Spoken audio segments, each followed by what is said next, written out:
오영식 전 더불어민주당 의원, 차명진 전 자유한국당 의원, 그리고 백성문 변호사 나오셨습니다. 안녕하세요. 네, 안녕하세요. 네. 자, 이제 다룰 주제는 이렇게 정했습니다. 한 몸인 줄 알았더니 딴 몸이더라. 이게 무슨 소린가 하면 뛰는 장시호 위에 나는 정유라가 있다. 요새 이런 얘기 참 많이 듣습니다. 최순실 씨의 딸 정유라 씨가 변호인이 말리는데도 재판정에 나가서 엄마에게 불리한 진술을 적극적으로 한 건데 한마디로 우리 엄마는 다 알고 있을 것이다 라는 발언을 계속 내놓은 겁니다. 백 변호사. 네. 정유라 씨와 최순실 씨는 모녀 관계고요. 네. 지금까지 우리는 한 몸이라고 이해를 했습니다. 그렇죠. 그런데 그게 하나 딴 몸인 것 같아요. 정유라 씨 왜 이러는 겁니까? 저 정말 깜짝 놀랐어요. 그러니까 정유라 씨가 증언을 하러 나온 것도 놀랐는데 나와서 했던 말들을 들어보면 예. 삼성을 저격한 게 아니라 사실 삼성보다 최순실 씨를 더 저격한 거예요. 이제 그러다 보니까 이게 그러니까 쉽게 말해서 최순실 씨는 지금까지 다 거의 몰랐다, 나는 아니다라는 그렇죠. 입장이었는데 하나하나 세세하게 최순실 씨가 다 알고 있었다는 거. 그 얘기만 듣고 정유라 씨의 진술만 보면 다 알고 있는 것 같아요. 다 진짜로. 알고 있는 수준을 넘어서서 그냥 그러니까 최순실 씨가 중심이 돼서 삼성과 한 거죠. 쉽게 말해서 말 세탁하는 과정에서 삼성 임원진들하고 만나서 얘기했던 것들, 그거를 승마 코치하고 전화하는 내용들의 녹음 파일까지 있다는 얘기까지 했으니까 예. 지금 말씀하셨던 것처럼 말 그대로 최순실 씨를 저격한 건데 그 이유가 뭘까? 저도 진짜 많이 생각해봤거든요. 예, 뭔가요? 도대체 이유가 뭘까? 그러니까 결국은 본인의 이익을 위해서라고 생각이 들어요. 본인의 이익이라는 게 여러 가지가 있는데 예. 하나는 지금 구속영장 2번 청구했다 2번 기각했죠. 예. 근데 세 번째 영장 청구 얘기도 나오긴 했습니다. 근데 그 영장을 청구하는 게 제가 한번 저번에도 말씀을 드린 적이 있는데 사실 여론에 떠밀리지 않는 이상 사실 영장 청구를 계속할 이유가 별로 없는 사안이긴 해요. 예. 정유라 같은 경우는. 예. 근데 정유라 이번 그 증언으로 여론 바꿨잖아요. 여론이 우호적으로 바뀌었습니다. 그렇죠. 뭐 제2의 장시호다 응원한다 예. 이걸로 바뀌었어요. 예. 이제 절대로 세 번째 영장 안 칩니다. 검찰에서. 그리고 이런 분위기로 저렇게 협조를 많이 하게 되면 검찰 입장에서도 구형을 세게 할 이유가 별로 없죠. 그러니까 실형 선고 가능성도 없습니다. 네. 그러면 본인 애하고도 헤어지지 않아요.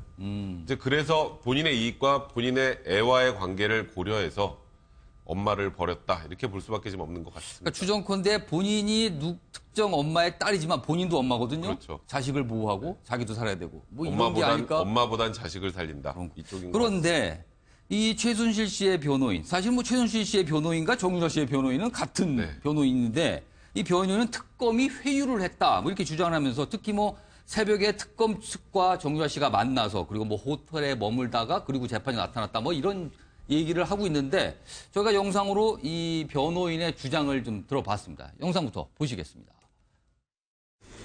정유라를 법정에 데려간 사람은 대단히 유감스럽게도 변호인이 아니라 특검 측 관계자가 법정으로 데리고 갔습니다.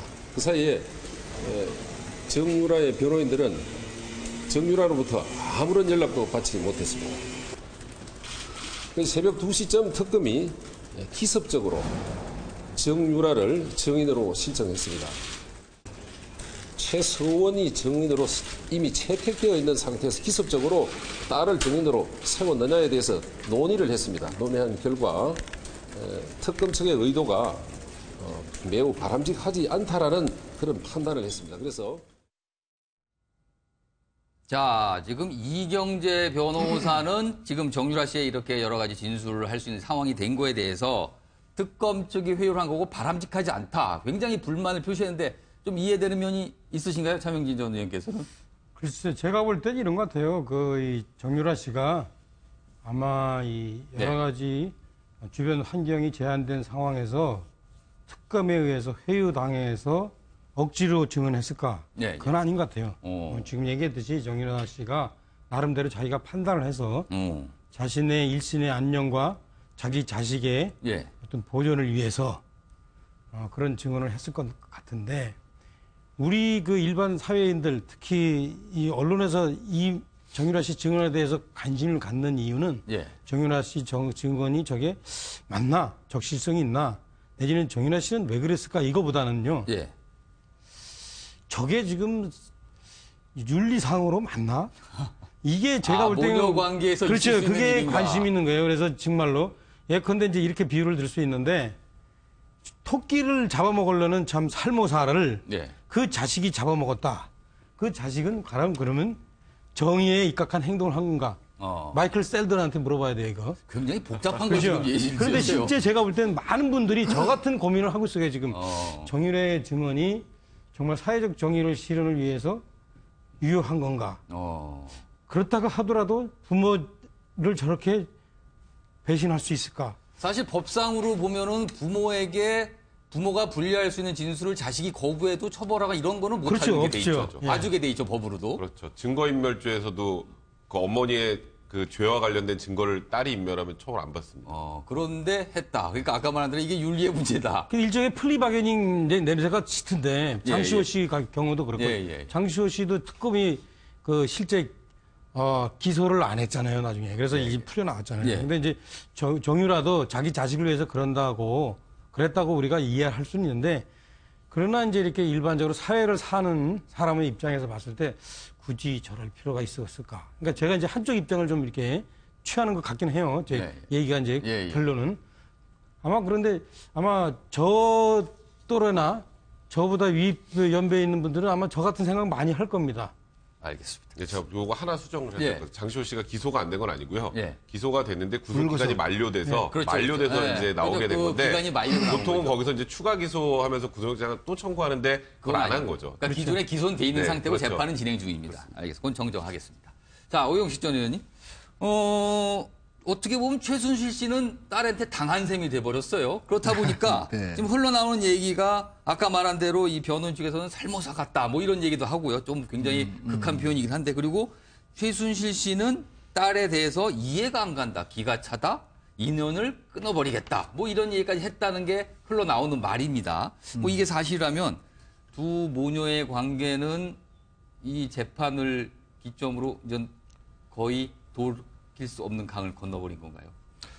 뭐 일단 그렇게 볼 수 있겠죠. 사실 뭐 모녀지간이 천륜이기 때문에 네. 그냥 끊어질 수 있는 문제가 아니라고 그럴 수도 있겠지만, 적어도 이 과정을 거치면서 정말 깊은 골이 생겼다고 보는 것이 맞을 겁니다. 그리고 지금 이전까지 이렇게 취해왔던 정유라 씨의 모습을 되돌아볼 때 이게 뭐 검찰 측에서 뭐 이런저러한 이야기를 할 수는 있겠지만, 이건 제가 보기에는 본인의 판단, 본인의 결단으로 이루어진 행위로 보는 것이 맞을 것 같고요. 그 시사인의 주진우 기자가 그런 표현을 썼는데요. 이 정유라 씨나 장시호 씨나 소위 말하는 박근혜 대통령에 대해서 특별하게 충성을 자기네들이 해야 될 그런 것을 느끼지 않는 세대다. 그리고 이 상황이 지금 매우 불리하다라는 거죠. 뭐 2살 배기 아들을 보호하는 문제도 그렇고, 그 다음에 이후에 처벌과 선처에 대한 전략적 고려들 속에서 어머니인 최순실 씨와 선을 분명히 그어서 여론도 좀 돌려놓고 또 검찰 수사에 협조하고 그 과정을 통해서 재판부로부터의 선처를 기대하는 정유라 씨의 전략적인 판단에 따른 행위로 봐야 될 것 같고요.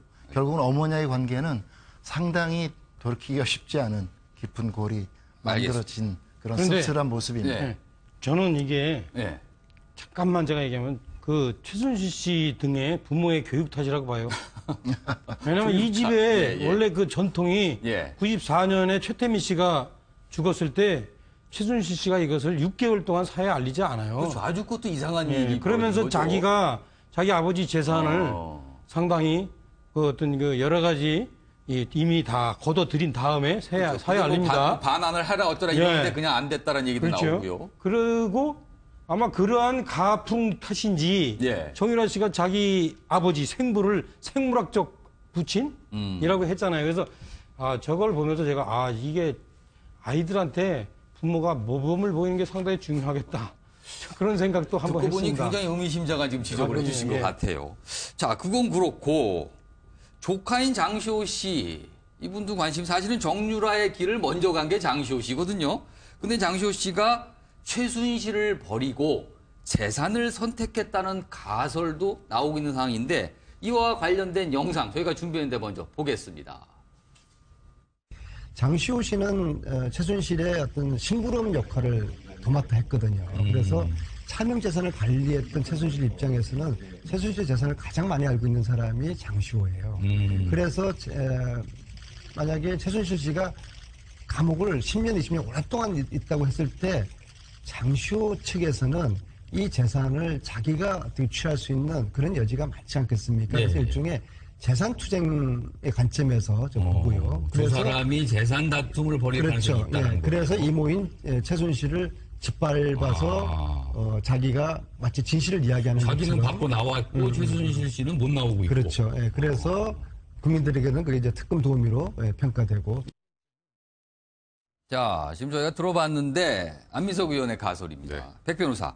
결국 장시호 씨는 최순실을 버리고 자유와 자유의 몸 그리고 재산 두 가지를 갖게 되는 가설이다. 이렇게 되는데 그럴듯합니까? 아니면 좀 이상합니까? 사실 저는 저 부분은 좀 너무 많이 나간 것 같고요. 그러니까 물론 장시호 씨가 그 거의 수행비서 역할을 했기 때문에 최순실에 그러면 그 뭐 금고의 행방 같은 것도 알 개연성도 있죠. 근데 그렇죠. 뭐 본인은 모른다고 하고 있지만 그렇게 되면 최순실이 지금 현재 받고 있는 혐의가 이제 특가법상 뇌물죄잖아요. 제일 중요한 게 뭐 수많은 혐의를 받고 있지만 근데 그게 유죄 판결이 나오면 최소 10년 이상의 실형이 선고될 가능성이 굉장히 높다면 뭐 차명재산이라면 뭐 가져갈 수도 있겠죠. 근데 저는 그런 거보다는 장시호 씨도 자기 살 길을 찾은 것 같고 지금 뭐 정유라 같은 경우에 장시호 씨도 마찬가지고 여기서 끝까지 입 닫고 본인 뭐 예를 들어서 실형이 선고된다고 해도 굉장히 짧습니다. 뭐 지금 굉장히 국민적으로 정유라 씨가 비난을 많이 받았지만 혐의만 놓고 보면 실형이 선고될 가능성도 그렇게 높지 않은 혐의예요. 근데 굳이 엄마를 저격하고 재산을 가져가기 위해서 본인이 이런 자백을 한다라기보다는 그런 것보다 제가 아까 말씀드렸던 것처럼 본인의 안녕과 자식을 위해서 2살배기 아들을 위해서 그냥 순수하게 그 개인적 이익을 위해서 그냥 행했다고 생각이 들고요. 뭐 재산이야 꼭 이렇게 안 해도 충분히 취하려면 취할 수 있는 상황이니까 좀 저는 이게 너무 많이 간 가설이 아닌가 이렇게 생각 개인적으로. 저는 뭐 이 문제 관련해서 그 좀 명확히 드리고 싶은 말씀이랑 있는데 어떻든 이 최순실 씨 집안 이 국민들이 보기에도 그야말로 상상할 수 없는 엄청난 사적 권력을 행사하면서 국정을 농단했을 뿐더러 이 부모 자식 간의 관계가 이런 모습으로 비춰지는 거에 대해서 많은 국민들이 너무 씁쓸해할 것 같아요. 그러나 어떻든 상황이 이렇게 진전이 되고 정유라 씨가 어떠한 이유에서든 저렇게 적극적으로 나서서 증언을 한다면 그러한 과정들이 결국은 이런 국정농단 그리고 뇌물 사건 등 이전 정권이 저질렀던 많은 문제들이 명명백백하게 규명되고 거기에 따른 책임을 물을 수 있는 그러한 결과로 귀결되는 것이 맞다 이렇게 저는 생각을 합니다. 알겠습니다. 이번에 다룰 이슈 역시 국정농단 사건과 관련된 건데 청와대에서 나온 판도라 상자입니다. 뭐 캐비넷에서 300여 건의 무슨 문서가 나왔다는 건데 지난 금요일이죠. 특검이 그토록 찾고 싶어 했던 박근혜 정부의 청와대 문건, 민정수석실 문건이 발견이 됐고 그게 공개가 됐습니다. 그 이후에 여러 가지 주장과 이야기들이 나오고 있는데 오늘 이 시간에서는 뭐 많은 이야기 저희가 반복할 필요 없고요. 근본적인 궁금증을 하나씩 좀 따져보도록 하겠습니다. 우선 오영식 전 의원께 요거는 질문 좀 드릴게요. 네. 우선 첫 번째 궁금한 것이 그토록 치밀하다고 했던 우병우 민정수석이 관할했던 민정수석실에서 그렇게 무더기 문건이 나왔고 자칫 이거는 사실은 박근혜 대통령이나 우병우 전 민정수석한테 불리할 내용들이거든요, 숱하게. 그런데 이게 뒤늦게 남겨져 있어요, 정권이 바뀌었는데. 그리고 또 심지어 이명박 정부 시절에 관련된 문건가 있었다라는 건데 이거는 무슨 의미인가요? 그만큼 박근혜 정부가 뭐가 체계적이지 않고 좀 엉망이었다는 걸 반증하는 겁니까? 어떻게 이해해야 됩니까, 이 문제는? 사실 이게 그 엄청난 촛불 민심으로도 열지 못했던 그렇죠. 소위 말하는 특검이 그토록 원했던 겁니다. 이 청와대의 캐비넷 빗장이 열린 거 아니겠습니까? 탄핵 국면이 본격적으로 시작되고 그다음에 여러 가지 사건들이 계속 의혹들에 대한 여러 증거들이 그리고 증언들이 제기되면서 전면적인 탄핵 촛불 전국으로 가는 과정에서 제가 보기에는 어떻든 청와대는 이 검찰력이 못 들어오게 단단히 틀어막고 국면에 대응해 나가는 과정 속에서 아마 이 부분들은 놓친 것 같아요. 그 실수다. 예, 뭐 뭐 일부러 그걸 남겨놨겠습니까? 사실은 뭐 파쇄까지 해서 다 없애봤는데 이거는 모르고 있은 거다 있는지도. 혹은 모르죠. 그 내부에 또 누군가가 이후에 이렇게라도 진실이 규명됐으면 좋겠다고 누가 생각하고 남겨뒀을지도 모르겠고요. 그렇게 따지면 옳고 그름을 떠나서 너무 허술한 거 아닌가요? 그럼 민석수석이라는 게? 제가 보기에는 사실 작년 촛불 전국 이후에 국정이 마비되고 청와대가 제대로 돌아갔을 것인가 국민 대다수는 그렇게 보고 있지 않습니다. 이것이 그러한 단초죠. 제가 보기에는 이렇게 캐비넷 속에 관련된 자료와 문건이 그냥 버젓이 남아 있었다고 한다면 촛불 전국 이후에는 청와대 운영이나 국정 전반이 정말로 말 그대로 마비되어 있었지 않았을까 이렇게 생각이 듭니다. 백 변호사, 요건 네. 백 변호사께 질문 드릴게요. 또 한 가지 궁금한 것이 이건 그 문건의 내용입니다. 네. 단순히 뭐 민정수석실 관할 내용이 아니라 이거 어떻게 보면 경제수석실 네, 그렇죠. 내지는 뭐 문화 내지 홍보수석실에서 할 만한 내용들도 숱하게 나와 있어요. 그렇다면 이건 뭘 의미하는 겁니까? 그러니까 저는 이번에 그 300여 건의 문서가 공개가 되면서 내용을 저희가 다 볼 수는 없었잖아요. 네. 근데 제목을 쭉 읽어보면 이번 재판에 맞춤형 자료들만 들어있는 것 같다는 생각이 좀 들어요. 지금 삼성 뇌물죄와 관련된 부분, 삼성과 뭐 박근혜 전 대통령 최대 뇌물 사건 관련 부분. 블랙리스트 부분. 예. 근데 저게 민정수석실 산하에서 작성될 문서가 아닌 것 같은데 저게 다 그거는 가만히 모아서 거기가 아니거든요. 다 모아서 저 캐비넷에 넣어놨을까? 만약에 그랬다면. 예. 그래서 저는 이거는 뭐 실수로 남겨놨다라기보다는 예. 좀 인위적으로 누군가가 이제 전 정권의 누군가가 남겨두고 간 건가요? 남겨두고 갔다라고 봐야 될 것 같아요. 그게 아니면 해석이 안 돼요. 이거는 지금 현재 저번에 그 특검에서도 그렇게 청와대를 두들기면서 어떻게든 압수수색을 하려고 했던 자료를 딱 모아서 갖다 놓은 겁니다. 맞춤형 자료다 네, 이거. 딱 맞춰서 갖다 놓은 거기 때문에 그러니까 이제 그 문서들 중에 뭐 필요 없는 것 이런 것들이 아니라 그냥 사실상 국정농단 사태 특검이 압수수색하고 싶어 했던 내용들로만 구성된 거기 때문에 그냥 하필 저 캐비넷에 이 문서만 딱 남아 있었다라고 보기는 좀 어려울 것 같고요. 이제 결국은 이 다음 단계로 가서 이게 과연 증거로 쓸 수 예, 있느냐가 가장 큰 문제가 되겠죠. 그거는 조금 이따 다시 한번 짚어보도록. 요 궁금증은 차명진 전 의원께서 좀 풀어줬으면 좋겠는데, 뭐 이전 지금 저희가 뭐 왜 남겨졌을까? 그 내용이 좀 묘하다. 맞춤형이냐 아니냐 뭐 이런 얘기까지 나왔는데, 이 내용을 문서를 발견했다는 걸 생중계를 해줬어요. 그리고 공개를 했습니다. 그리고 이게 발견했다는 게 7월 3일입니다. 그렇다면은 문재인 정부가 출범해서 청와대 직원들이 들어가서 일한 지가 벌써 한 2달 가까이, 뭐 한 달 반이 지났던 시기인데, 그럼 그때까지는 그 전에 몰라고 뒤늦게 한 달도 훨씬 넘어서 그 문서의 존재를 알았는가? 이것도 사실 궁금해요. 저는 이렇게 생각해요. 예, 이제 이 청와대에 지금 일을 하시는 분들이 상당히 이제 아마추어인 것 같아요. 그래서 지금 정부, 예, 지금 정부요. 예, 그래서 이제 이 어떤 이 메모를 보고 상당히 흥분해가지고 예. 생중계까지 예. 하려고 그랬다 이런 생각이 들고 그렇다면은 뭐 그분들 수준에서는 당연히 할만하구나 예, 예. 이런 생각이 들고 또한 두 번째는 이것 갖고 무슨 뭐 대단한 것처럼 얘기하는 걸 보면 또 역시 아마추어구나 그분들 수준에서는 대단하게 생각하겠구나 왜? 좀 뭐 조금 이따 하시겠다니까. 예, 예. 제가 보면은 현재까지 그 박수현 대변인이 발표한 내용을 보면 예, 예. 이건 무슨 뭐 그동안에 나왔던 그 참 쌓이고 쌓인 그 1년 가까이 나온 재판에서 나온 그런 관련 정황 증거들 있죠. 예, 예. 정황 증거들보다 별로 못해요. 그런데 이걸 스모킹 건이라고 얘기했어요. 예, 예. 가장 뭐 좀 자극적인 얘기는 삼성 어떤 합병을 이 기회로 삼는다. 기회. 그게 좀 자극적인 것 같아요. 화살표까지 나오고 예, 뭐 이제 그걸 이랬다는 갖고서 거죠. 이제 뭐 여러 가지 뭐 보도하고 뭐 해석하고 예, 그러는데 예, 예. 뭔 기회냐? 라고 한번 물어봅시다. 대한민국 경제가 잘 갈 수 있는 기회. 뭐 이렇게 해석할 수도 있는 거고 그래서 이분에 대해서 이제 내용상 저는 그렇게 뭐 판도라 상자가 아니고 그냥 포대기 상자 같다. 그러니까 현재 그 여러 가지 그 청와대가 몰리고 있는 정국을 예, 예. 덮기 위해서 좀 여러 가지 좀 아마추어들이 예. 이것을 갖고서 이제 이슈를 삼는 거 아닌가 저는 이런 생각이 좀 듭니다. 뭐 물론 그 공개하는 절차에 대해서 법적인 문제도 사실 좀 있다고 그러대요. 대통령 예, 결국물 예, 예. 관리법 뭐 그런 관해서 논란도 이거 있습니다. 공개할 수 있느냐라는 문제도 있는데 하여튼 뭐 그거는 뭐 알아서 적용하면 될 거고 근데 정치적 의도와 관련해서는 제가 볼 때는 뭐 아마추어가 상당히 난국을 돌파하기 위해서 꺼낸 포대기 상자에 불과하다. 저는 알겠습니다. 그렇게 보여집니다. 지금 차명진 의원은 이게 판도라 상자가 아니라 이제 포대기 상자에 불과하다고 계속 얘기를 하시는, 오영식 전 의원님 말씀하시죠. 그러니까 뭐 우리 그 프로 선수라고 할 수 있는 우리 차명진 의원님 눈에는 그게 포대기로 보일지 모르겠지만 과연 국민들한테도 그렇게 비칠까? 저는 다르게 생각합니다. 아까 이게 맞춤형 자료 같다라고 이렇게 백 변호사님께서 말씀하셨는데 예, 예.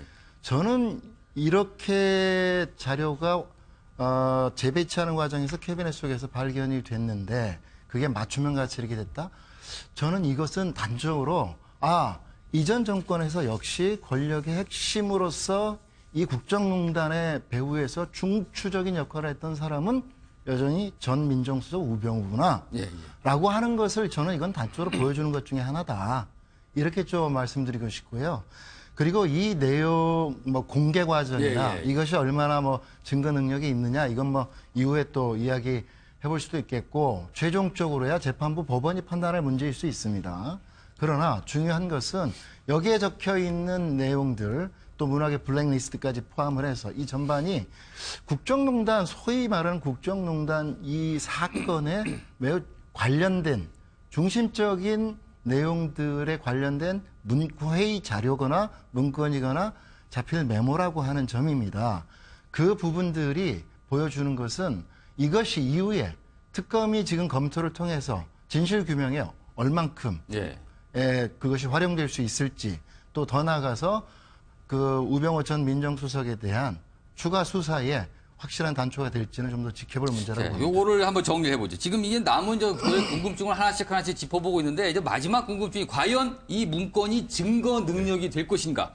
그리고 과연 공개할 수 없는 기밀인가 아닌가? 기밀이 아니면 공개할 수 있는 거고 증거 능력이 되겠죠. 이거는 뭐냐면 사실은 우병우 전 민정수석에 대한 수사를 어떻게 다시 해서 뭐 소위 말해서 우병우 전 민정수석을 검찰이 잡을 수 있느냐 그 증거 능력을 가지고 이 관건이 이 문제거든요. 이건 어떻게 보세요? 일단 대통령 지정 기록물이면 공개하면 안 되죠. 그렇죠. 근데 대통령 지정 기록물은 다 국가 기록으로 넘어갔습니다. 그리고 목록도 없어요. 목록도 싹 다 없앴어요. 그러니까 목록이 뭔지를 모른다. 지금 남아있으면 지정 기록물이 아니죠. 아주 간단하게 얘기하면. 그게 지금 청와대 남아있다면. 그러니까 그런 논리로 하면 대통령 지정 기록물은 아니기 때문에 검찰로 넘겨도 되고 이제 공개를 한 거고요. 아까 차명진 의원이 그 얘기 하셨잖아요.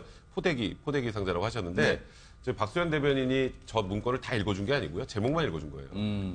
그 안에 내용은 뭐가 들어있을지 모르죠. 캐비넷 안에 상자로 5개 분량이면 굉장히 많은 양이에요.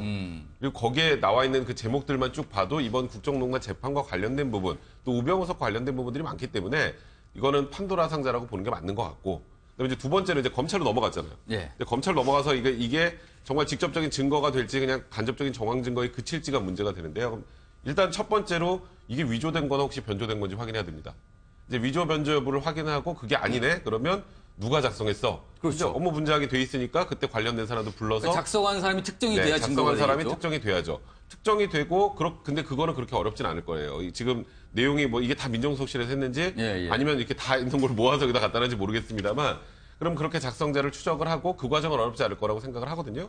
그렇게 된다면 이번 국정농단 사건의 아주 중요한 증거가 될 수 있고요. 그리고 우병우 그 민정수석이 지금까지 계속 부인했던 것들 중에 이게 만약에 민정수석실에 다 작성된 거면 블랙리스트도 관여한 거잖아요. 그죠? 그렇게 되면 우병우 수석에게도 굉장히 큰 타격이 있을 수 있습니다. 아니 근데 이 백성문 변호사 오늘 왜 나만 갖고 그러지?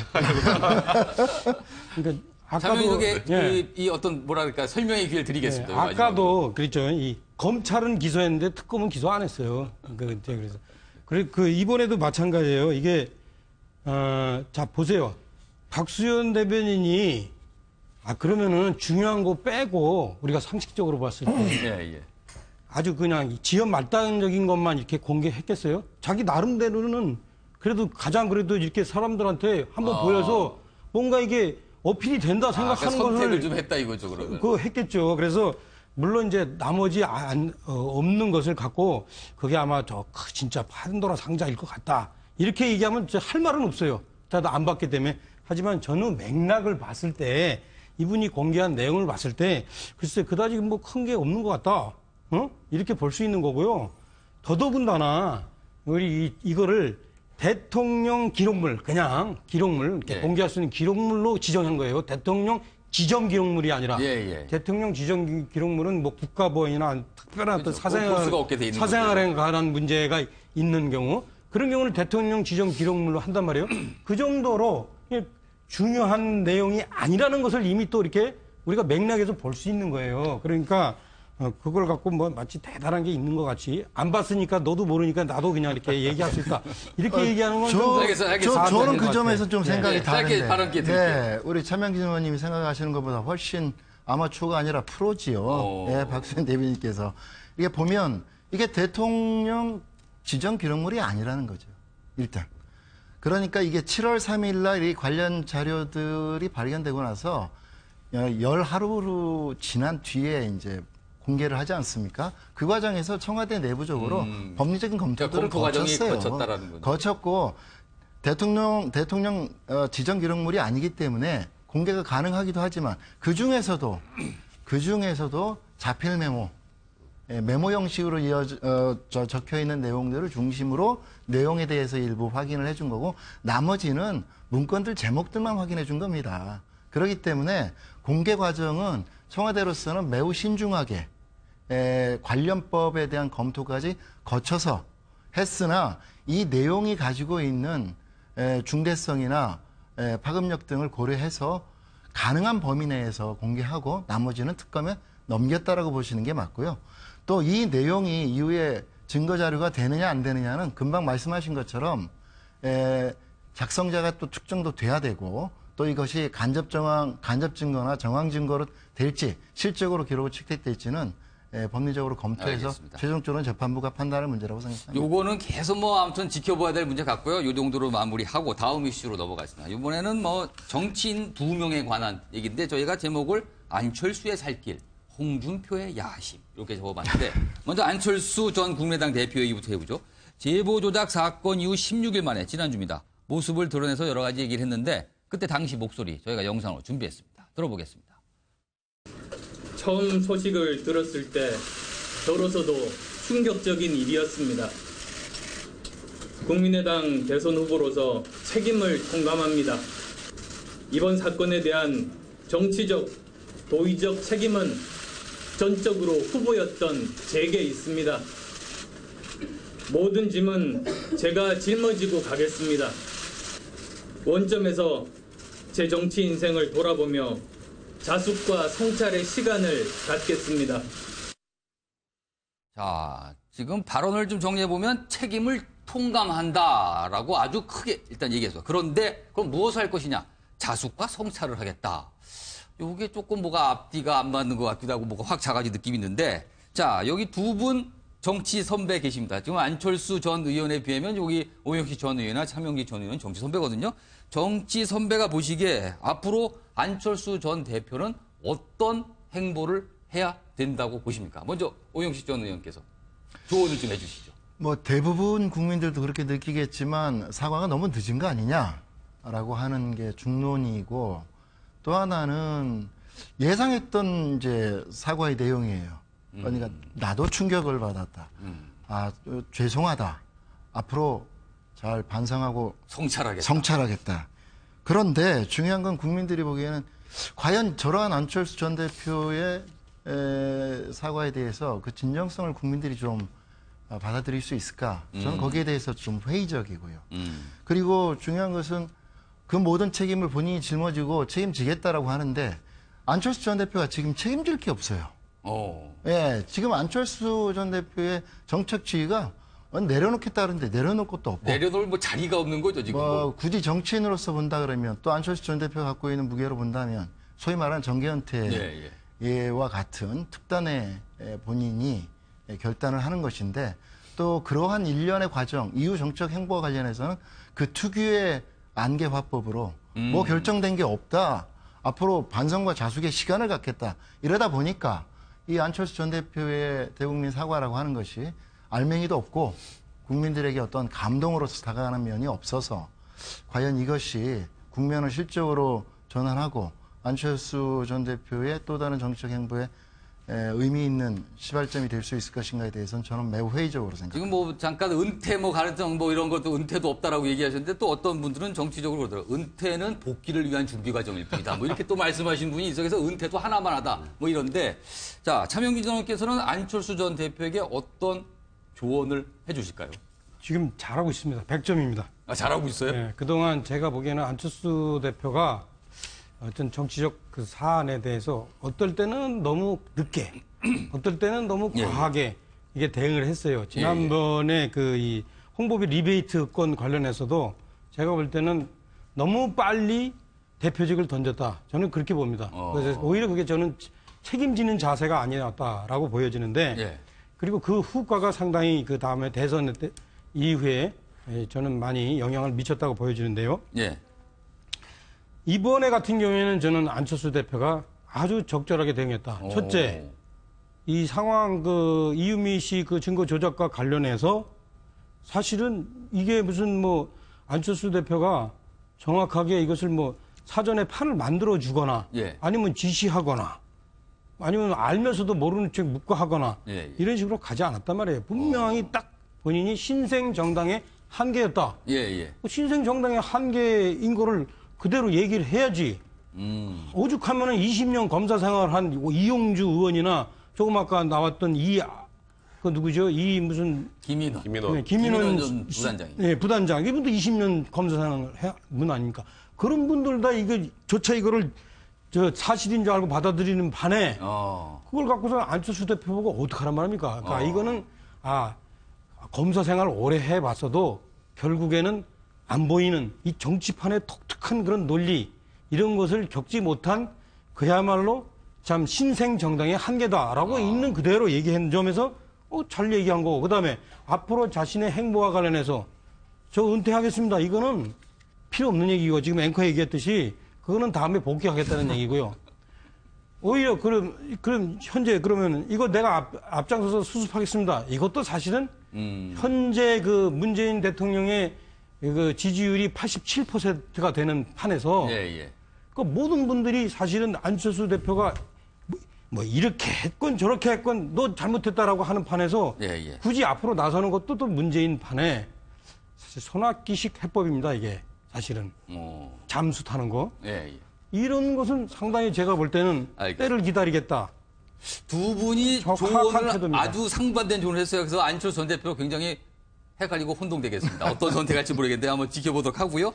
요분 얘기에 제가 홍준표의 야심이라고 했는데 요거는 백성문 변호사가 좀 설명을 하고 해석을 해줬으면 좋겠습니다. 홍준표 자유한국당 대표 요새 대구 경북 TK죠?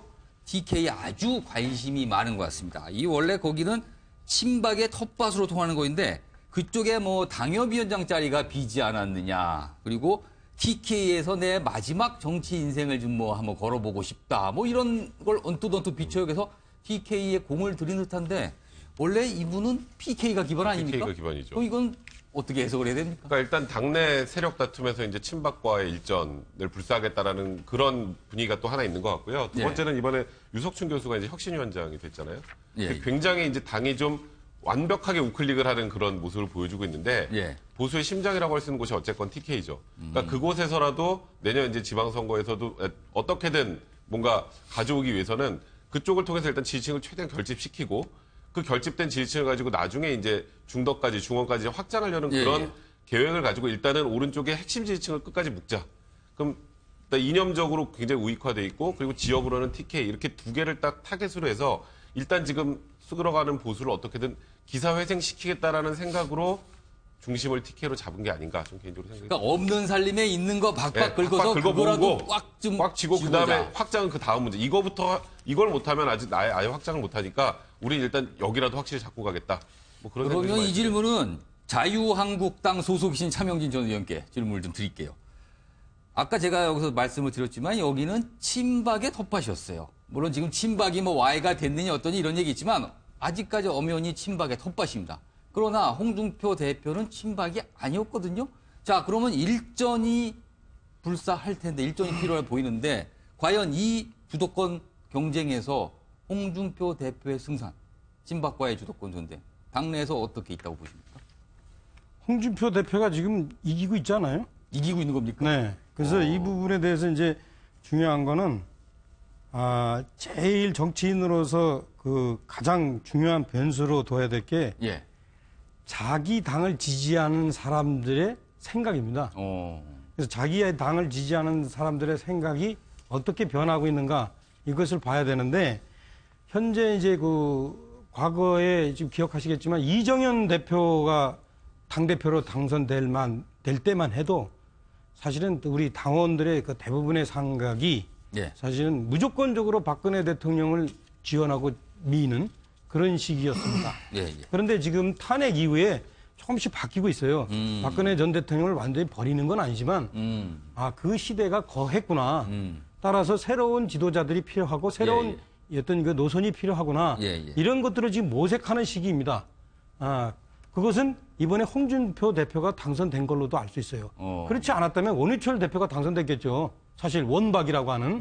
그런데 홍준표 대표가 당선된 이유는 뭐냐면 일정하게 박근혜 대통령의 어떤 공과를 헤아리면서 털 건 털고 계승할 건 계승하자 이런 생각에서 홍준표 대표를 뽑은 겁니다. 그래서 홍준표 대표도 이 점을 잘 알기 때문에 일정하게 뭐 TK를 기반으로 하지만서도 다른 쪽 예컨대 부산이나 강원도 이런 데도 함께 고려를 할 겁니다. 알겠습니다. 지금 저희가 한 가지 말씀하시죠.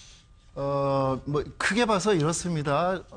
지금 이기고 있다 이렇게 표현하셨는데 제가 보기에는 어떻든 지금은 홍준표 대표가 칼자루를 쥔 거죠. 칼자루를 쥐고 있는 건데 크게 봤을 때 홍준표 대표가 지금 가고자 하는 방향이 두 축인 것 같아요. 하나는 자유한국당을 좀 새로운 제가 보기엔 보수라고도 하지만 사실 우파 정치 이념 정당으로 만들어내겠다. 또 하나는 확실히 영남을 진지로 구축해서 지지 기반을 확고하게 가지겠다라고 하는 두 축으로 가고 있는데 안타까운 것은 좀 더 지켜봐야 되겠습니다만 그리고 최종적으로 국민들이 평가하고 판단하실 문제입니다만 이 홍준표 대표가 지금 지향하는 이념 정당의 그 이념이라고 하는 것이 과연 지금 시기에 국민들이 진정으로 바라는 합리적인 보수 내지는 국민들이 공감할 수 있는 그런 것인가에 대해서 저는 지금 혁신위원장 임명을 포함해서 전반적으로 홍준표 대표의 말과 행동으로 비춰주는 것은 매우 우려스럽고 이것 또한 시대착오적인 접근 방식 아닌가 하는 생각이 좀 들고요. 영남을 어떻든 지지 기반으로 구축하겠다라고 하는 것은 지금 홍준표 대표가 당 대표로서 칼자루를 쥐고 확실하게 대구 TK부터 장악해 들어가겠다고 하는 의지를 이번에 보여주고 있는 것 아닌가 그렇게 볼 수 있다고 홍준표 봅니다. 대표와 관해서 하나 말씀드릴 게 사실은 문재인 대통령이 여야 5당 대표를 청와대 초청도 오찬을 하기로 제안을 했는데 홍준표 대표는 일단 불참을 대놓고는 하지만 시사를 했어요. 그러면서 차라리 원내대표끼리 만나라. 왜 날 왜 불렀냐 이렇게 하거든요. 이거는 기싸움일까요? 그러니까 홍준표 대표가 저번에 대표가 되고 나서도 다른 야당은 찾아도 안 갔잖아요. 나는 다른 야당들 별로 관심 없고. 아주 골라서 갔죠. 만날 때도. 어쨌건 민주당하고 소위 1대1로 한판 붙을 수 있는 건 우리 당밖에 없어. 나밖에 없어. 그러니까 이번에도 FTA 그 관련해서 재협상 문제 그런 부분 때문에 표면적으로는 불참한다고 하지만 그러니까 이제 문재인 대통령 대립각 세우는 거죠. 아니 확실하게. 이거는 제가 보기에는 홍준표 대표가 이게 곤조가 있는 사람. 이게 다른 걸 떠나서 용어가 아닙니다. 다른 걸 떠나서 지금 정부 여당에 이렇게 들러리 서는 모양 만들어주기 싫다는 거고요. 제1야당으로서의 당대표의 존재감을 차별해서 보여주겠다라고 하는 이 홍준표 대표의 특유의 정책 감각이 작동한 지금 반응이 아닌가 이렇게 보는데 이 사안으로 보면 저는 옳지 않다고 생각합니다. 알겠습니다. 지금 시간이 없는데 한 30초 남았는데 차명민 전 의원께 이 질문 드릴게요. 홍준표 대표가 문재인 대통령의 오찬 제안을 받아들여야 된다고 보십니까? 아니면 거절도 상관없다고 보십니까? 상관없죠. 이 문제를 이제 보면은 정치인은 큰 여론의 흐름을 봐야 돼요. 그런 측면에서 봤을 때 홍준표 대표가 현재 문재인 대통령과 가장 반대되는 지점에 자신의 위치를 설정해서 굳이 내가 청와대에 갈 필요 있냐 이렇게 얘기하는 거는 맞는 거예요. 그냥 껌껌이 그냥 국민 이름 돼가지고 옳다 안 옳다 이렇게 판단하시는 거는 좀 비정치적인 생각입니다. 자, 오늘 숨가쁘게 오늘도 이렇게 달려왔는데 여러 가지 주제 다뤄봤습니다. 오늘 준비한 내용은 여기까지고요. 시청해주신 여러분 고맙습니다.